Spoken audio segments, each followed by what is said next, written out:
He's keeping track of the time. It's a 40-minute drive to the airport from their house outside Houston. He wants to get her there at least 90 minutes before her flight is scheduled to depart.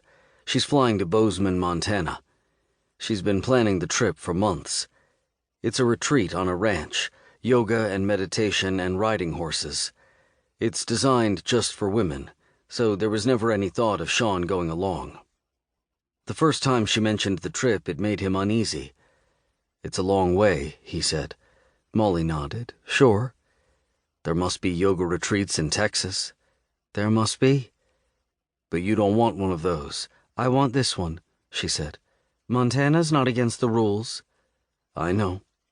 "You worry too much." He couldn't argue with that, so he said nothing.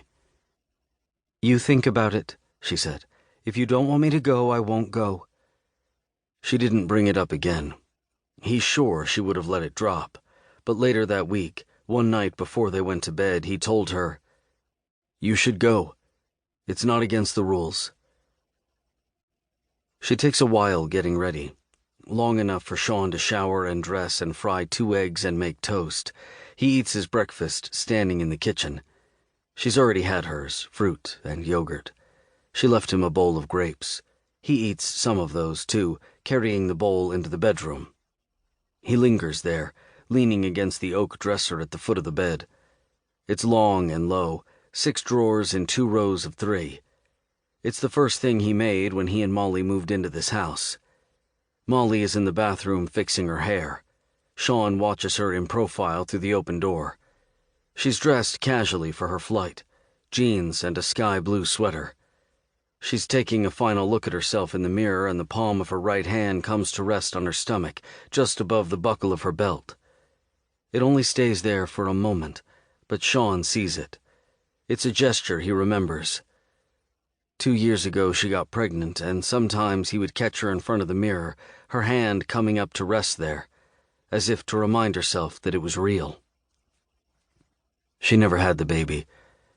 She lost it after 3 months. She cried for a week, in bed with the curtains closed. He didn't know what to do, so he brought her meals she didn't eat and stroked her hair and said things he thought would be soothing. Eventually the crying passed. Now he wonders if she's pregnant again. They haven't been trying, but they haven't been not trying. And if she is, he wonders if she'll tell him or if she'll want to wait. She turns her head and catches him watching her. Her lips part as if she might say something, but she doesn't.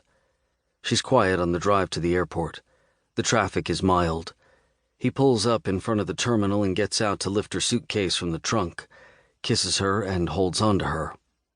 She draws back to look into his eyes, and he can see that she knows what he's thinking.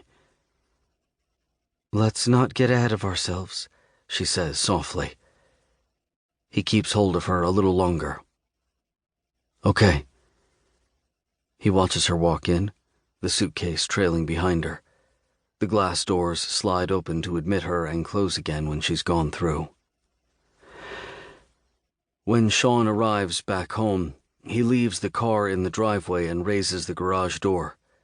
The garage is designed to hold 2 vehicles, but half of it is given over to his workshop. A long bench holds the pieces of his latest project, an armoire he's building for a dentist in Houston. He puts on some music, The Strokes' Is This It?, and gets to work. The armoire is based on an 18th century design, but he's modernized it, made the lines cleaner. There's trim on either side of the doors that's meant to resemble tall, stylized pillars. There are 2 drawers at the bottom, each with a diamond-shaped ornament on its face. Today he's working on the feet for the piece. They're broad and rounded at the bottom and narrow at the top. He turns them on the lathe, starting with blocks of cherry and cutting away everything that doesn't belong. It takes patience to make them match. He works until the early afternoon. When he stops, it's because he's feeling restless, and he realizes he missed his usual morning walk. He closes the garage and drives out to Bear Creek Park.